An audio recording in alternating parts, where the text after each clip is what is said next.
विद्यार्थी मित्रांनो, आज आपण 7वीच्या वर्गातील जनरल सायन्स या विषयातील नंबर 2चं जे चॅप्टर आहे, प्लॅन्ट्स स्ट्रक्चर अँड फंक्शन्स, वनस्पती रचना आणि कार्य, बरोबर, या गोष्टींचा अभ्यास आपण या चॅप्टरमध्ये करणार आहोत.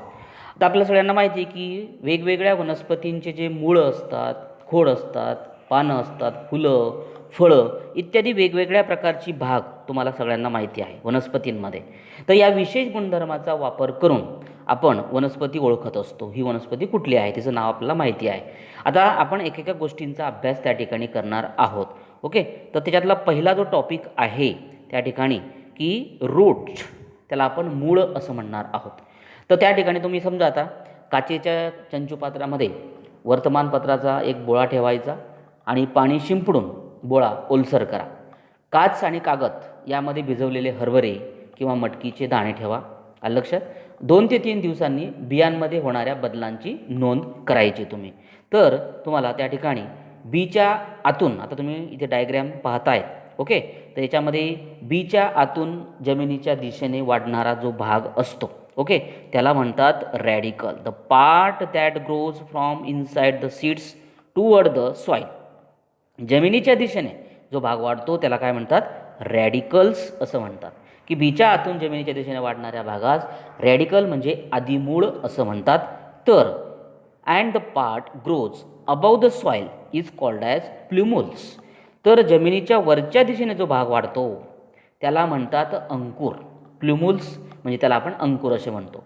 तर आधी मुळांमुळे बनलेल्या मुळांची वाढ ही जमिनीखाली होते आणि मुळांचा जमिनीलगतचा जो भाग असतो तो जाडसर असतो. पुढे तो निमुळता होत जाऊन टोकदार त्या ठिकाणी होत जातो.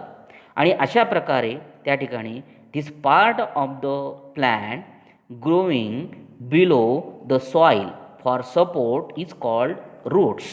की जमिनीखाली आधारासाठी वाढणाऱ्या वनस्पतीच्या या अवयवाला मूळं असं म्हणत असतात. ओके, त्यानंतर पुढे दिलेलं त्यांनी की जमिनीमध्ये काही वनस्पतींच्या मुळांना उपमुळे सुद्धा फुटत असतात. सेकंडरी रूट्स, उपमुळे फुटतात व ती तिरकस वाढतात. अशा प्रकारची ती तिरकस वाढतात आणि जमिनीवर दूरवर पसरलेली असतात. त्यामुळे झाडाला आधार देत असतात. अशा प्रकारच्या मुळांना आपण टॅपरूट्स म्हणजे सोटमूळ असं म्हणत असतो. की this types of the root is called as taproots. तर तुम्हाला अशा प्रकारचे हे टॅपरूट्स त्या ठिकाणी दिसत आहेत. त्यानंतर the roots bear like process near the root tips. These are the root hairs. की मुळांच्या टोकांच्या भागांवर केसांसारखे धागे असतात, त्यांना आपण रूट्स इयर म्हणजे मूलरोम असं म्हणतात. तर मुळांच्या टोकाचा भाग नाजूक असतो. मुळांची वाढ याच भागात होत असते आणि त्याला एक प्रकारे इजा होऊ नये. लक्षात? The tip is covered by the cap like structure called as the root cap. तर त्याला इजा होऊ नये म्हणून त्यावर टोपीसारखं एक आवरण असतं. त्यालाच आपण रूट कॅप म्हणजे मूल टोपी असं म्हणत असतात. त्याचं कारण तुम्हाला की the root cap protect the root tips from the injury. एक प्रकारे त्याला इजा होऊ नये, त्याचं संरक्षण व्हावं, त्याच्यासाठी त्याचा वापर त्या ठिकाणी केला जातो. त्यानंतर पुढे दिलेलं आहे तुम्हाला की तुम्ही समजा काचेच्या बरणीमध्ये, लक्षामध्ये, पाणी घ्यायचं, त्याच्या तोंडावर एक कांदा, काचेची बरणी घ्यायची आणि त्याच्यावर पाणी घेऊन त्याच्या तोंडावर एक कांदा, त्याची मुळे पाण्याच्या दिशेने अशा प्रकारे तुम्हाला दिसतील, खाली राहतील असा ठेवायचा. 8 दिवस वाढणाऱ्या मुळांचं तुम्ही जर निरीक्षण केलं तर तुम्हाला त्या ठिकाणी अशा प्रकारे चित्रात दाखवलेल्या मुळांसारखे तुम्हाला मुळं त्या ठिकाणी दिसतील. Thread likes or flexible fibre like roots arising from the stem are called fibrous roots. तर खोडांपासून फुटणाऱ्या तंतूसारख्या, फायबरस मीन्स तंतूसारखे, तर तंतूसारख्या मुळांना आपण तंतुमय मुळे असं म्हणत असतो. अशा प्रकारे त्या ठिकाणी तुम्हाला तंतुमय मुळे त्या ठिकाणी पाहायला मिळतात. Thus there are the 2 main types of the roots. मुळांचे 2 प्रकार आहेत. लक्षात? नंबर 1 त्याच्यात दिलेला आहे tap roots and fibrous roots. 2 प्रकार आहेत त्याच्यामध्ये की सोटमूळ आणि तंतुमय मूळ. ओके, तर dicotyledonous plant have the tap roots. लक्षात? जे डायकॉटिलिडोनस असतात, द्विदल वनस्पती, द्विदल वनस्पतींमध्ये सोटमूळ असतं while monocotyledonous plant have the fibrous root. तर जे एकदल वनस्पती ज्वारीसारखे जे असतात अशा वनस्पतींमध्ये तंतुमय मुळं तुम्हाला आढळतील. ओके. त्यानंतर पुढे दिलेलं तुम्हाला की एका कुंडीमध्ये तुम्ही समजा वाटाणा वगैरे, मोहरी, ज्वारी, लक्षात, मस्टर्ड अशा प्रकारचे हे ज्वारी, मका, धने यांचं दाणे पेरायचे. 8 दिवस काळजीपूर्वक वाढवायचं. शेवटी रोपं थोडीशी वीतभर उंचीवर झाल्यानंतर कुंडीतील माती ओली असताना अलगद उपटायची आणि पाणी भरलेल्या काचेच्या मोठ्या शंकू पात्रामध्ये ठेवायची, जेणेकरून मुळांना इजा होणार नाही याची काळजी घ्यायची. मुळावरील माती निघून जाईल. लक्षात. आता या मुळांचे काळजीपूर्वक जर निरीक्षण करायचे तुम्ही, आणि कोणत्या प्रकारची मुळं आहेत, ती सोटमुळे आहेत का काय आहेत, आपण जे शिकलो त्याप्रमाणे त्याचं ऑब्झर्वेशन आपण जर केलं तर तुम्हाला त्याच्यात वेगवेगळ्या प्रकारची मुळं त्या ठिकाणी पाहायला मिळेल. त्याच्यामध्ये जो मका आहे त्या ठिकाणी लक्षात, plants like the maize, sugar cane, sorghums have the 2 types of roots. लक्षात. मका, ऊस, ज्वारी यांना वाढणारी जमिनीतील वाढणारी जी मुलं असतात ती जमिनीत वाढणारी जी मुळे व जमिनीच्या वरील खोडापासून वाढणारी जी आगंतुक जी मुळं असतात, लक्षात, अशी 2 प्रकारची त्या ठिकाणी मुळं असतात. तर त्याच्यामध्ये तुम्हाला त्यांनी दिलेलं आहे की the some roots have undergoes whereas some grows from the stem just above the soil. The latters are called as adventitious roots. Adventitious roots means आगंतुक मुळे. अशा प्रकारची 2 मुळं असतात. तर त्या ठिकाणी त्यांचं कार्य काय, मुळांचं कार्य, की normal functions like the absorption of waters and minerals, anchorings and supporting the plants, roots perform the some other functions too. तर याच्यामध्ये माती घट्ट धरून ठेवणे, पाणी, खनिजं आणि क्षार शोषून घेणे, आधार देणे, अशी ही कार्य फंक्शन्स ही मुळांना करावी लागतात. तर यासाठी त्यांच्यामध्ये झालेल्या बदलामुळे त्यांना आपण मॉडिफाईड रूट्स जे आहे, लक्षामध्ये, की त्यांच्यामध्ये root shows some modification to perform these additional function. Some example of such modified roots are aerial roots. लक्षामध्ये. तर अशा प्रकारे त्याच्यामध्ये त्यांच्या बदलामुळे त्यांना रूपांतरित मुळे असं म्हणतात. यामध्ये प्रामुख्याने तुम्हाला हवाई मुळे, लक्षामध्ये, याच्यामध्ये aerial roots, stilt roots, runner, breathing roots, लक्षात, की त्याला आपण हवाईमुळे, आधारमुळे, धावतीमुळे, श्वसनमुळे यांचा समावेश त्या ठिकाणी होत असतो. त्यानंतर पुढे दिलेलं आहे तुम्हाला की काचेच्या एका लहान बरणीमध्ये पाणी घ्यायचं आणि त्यात एक रोपटं त्या ठिकाणी लावायचं.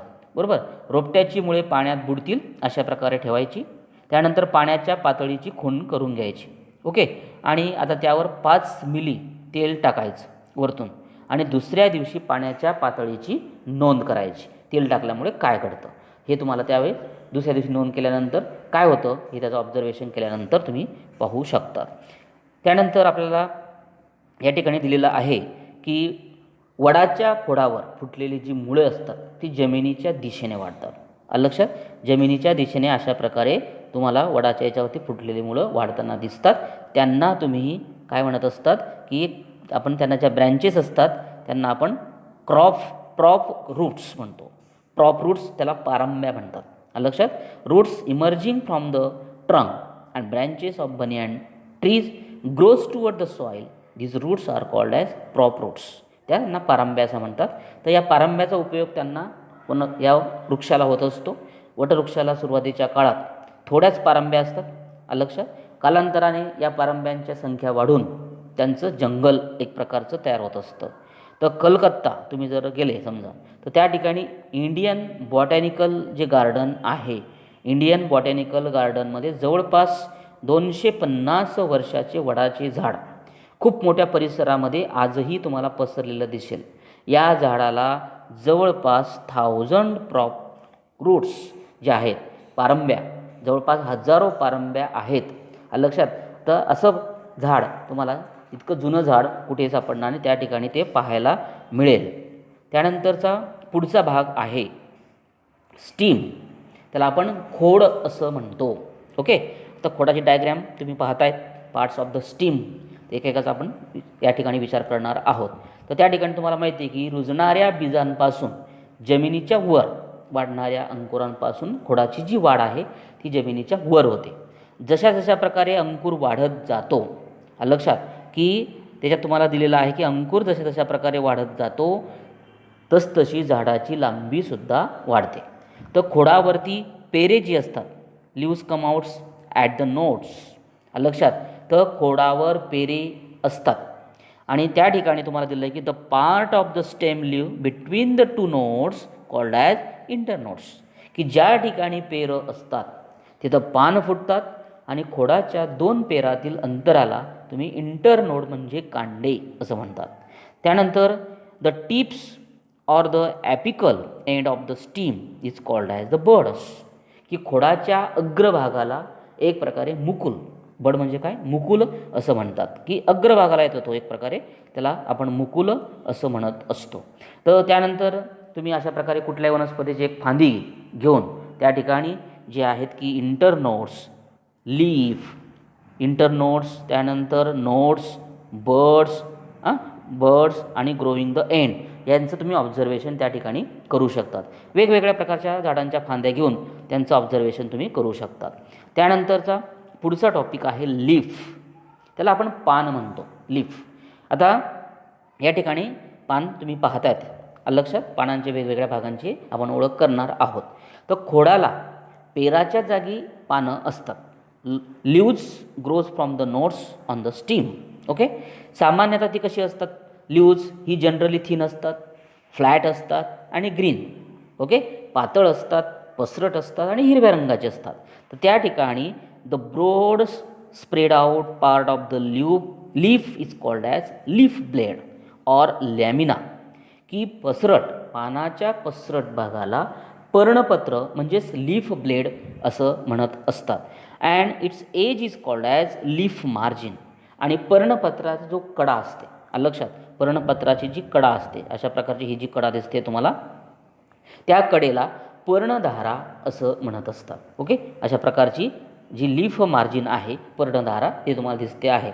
तर पर्णधारा या प्रामुख्याने सलग पर्णधारा ज्या असतात त्या एंटायर्स, त्यानंतर डेनेटेट ऑर लोबेट, एक सलग खंडित किंवा दंतेरी म्हणतो आपण, लक्षात. अशा प्रकारे ह्या ज्या दिसत आहेत ह्या तुम्हाला दंतेरी दिसत आहेत आणि अशा सपाट दिसत आहेत, अशा प्रकारच्या पण त्या ठिकाणी असतात. त्यानंतर अशा प्रकारे तुम्हाला पर्णपात्राच्या पुढच्या भागात, पुढच्या टोकाला, लक्षात, पर्णपात्राच्या पुढच्या टोकाला means the tips of the leaf is called as leaf apex. पर्णपत्राच्या पुढच्या टोकाला पर्णाग्र, लक्षामध्ये, लीफ अपेक्स त्याला म्हणतो आपण, पर्णाग्र ते त्या ठिकाणी असतात. तुम्ही डायग्राममध्ये जर पाहिलं तर लीफ अपेक्स तुम्हाला या ठिकाणी दिसत आहे. ओके, अशा प्रकारे लीफ अपेक्स त्याला म्हणतात.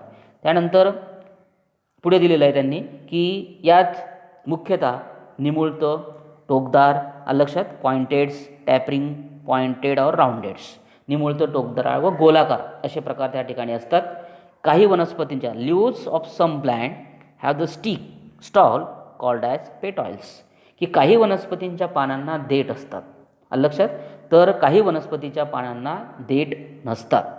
तर पर्णपात्राशी त्या ठिकाणी तुम्हाला दिलेलं आहे की व्याख्या पाहता, the portion of the leaf attach to the stem is called as leaf base. Okay, की त्याच्यामध्ये पर्णपत्राच्या खोडाशी जोडलेला भाग म्हणजेच पर्णतल म्हणतात. लीफ बेस म्हणजे पर्णतल असं आपण त्यांना म्हणत असतो. त्यानंतर काही पानांच्या पर्णतलाशी छोटासा पानासारखा भाग दिसतो. ओके, तर this called small leaf like structure may be present near the leaf base. This is called as stipules. लक्षात, स्टिप्युल म्हणजे उपपर्ण, की काही पानांच्या पर्णतलाशी, तलापाशी छोटासा पानासारखा भाग दिसतो, त्याला आपण उपपर्ण असे म्हणत असतात. तर उपपर्ण सर्वच वनस्पतींमध्ये असतात का, असं नाही. काही वनस्पतींच्या पानांमध्ये एकच पर्णपत्र असून एकच मध्यशीर असते, लक्षात, अशा यांना म्हणतात simple leaves. The leaves of some plant have the single undivided leaf blade and single midrib, such leaves called as simple leaves. काही वनस्पतींच्या पानामध्ये एकच पर्णपत्र असून एकच मध्यशीर असते, लक्षात, अशा प्रकारची एकच मध्यशीर असते, तर त्या अशा पानांना आपण साधे पान असं म्हणत असतो. तर संयुक्त पान कशाला म्हणतात की त्याच्यामध्ये leaf blade have the leaves in some plant is divided into small small many parts called as leaflet. लक्षामध्ये की त्याच्यामध्ये काही पानांमध्ये मुख्य शिरेभोवती पर्णपत्र अनेक लहान लहान पर्णिकांमध्ये म्हणजेच लिफलेट विभागलेले असतात. तर such leaves called as compound leaves. तर अशा पानांना तुम्ही संयुक्त कंपाऊंड लिव्ज म्हणजे काय संयुक्त पान असे म्हणतात. अशा प्रकारे तुम्हाला पानांचे दोन प्रकार पडले आहेत की simple leaves and compound leaves. Simple म्हणजे साधे पान आणि कंपाऊंड म्हणजेच संयुक्त पान. हे पानांचे दोन प्रकार आपल्याला त्या ठिकाणी पाहायला मिळतात.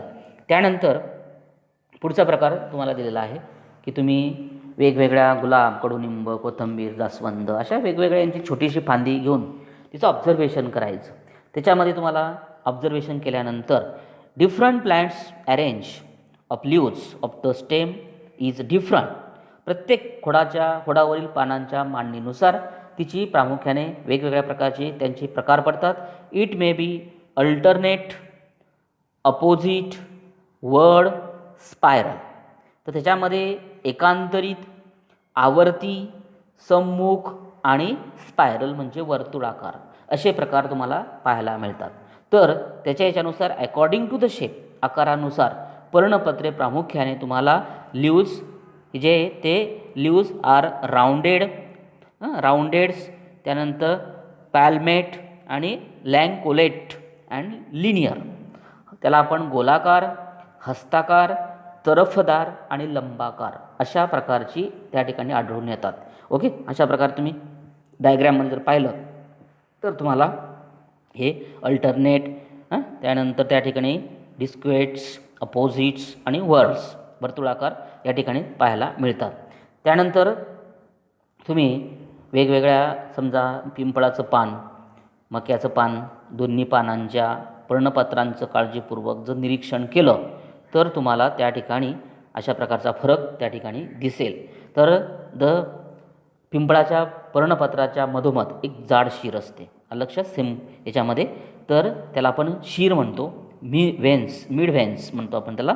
तर त्यामुळे मुख्य पर्णपत्र दोन भागामध्ये विभागलं जातं त्या शीरमुळे, लक्षात घ्या. तर या मुख्य शिरेस उपशिरा फुटून त्यांचं एक जाळं तयार होतं पूर्णपणे. ब्रँचेस पूर्णपणे फुटल्यानंतर त्यांना एक प्रकारे जाळं तयार होतं. तर मक्याच्या पर्णपत्राच्या सर्व शिरा या पर्णपत्राच्या एक प्रकारे पर्णपत्राच्या खोडाला चिकटलेल्या भागापासून ते टोकापर्यंत अशा एकमेकात समांतर असतात. पिंपळाचे पर्णपत्र हे जाळीदार असतं, लक्षात घ्या.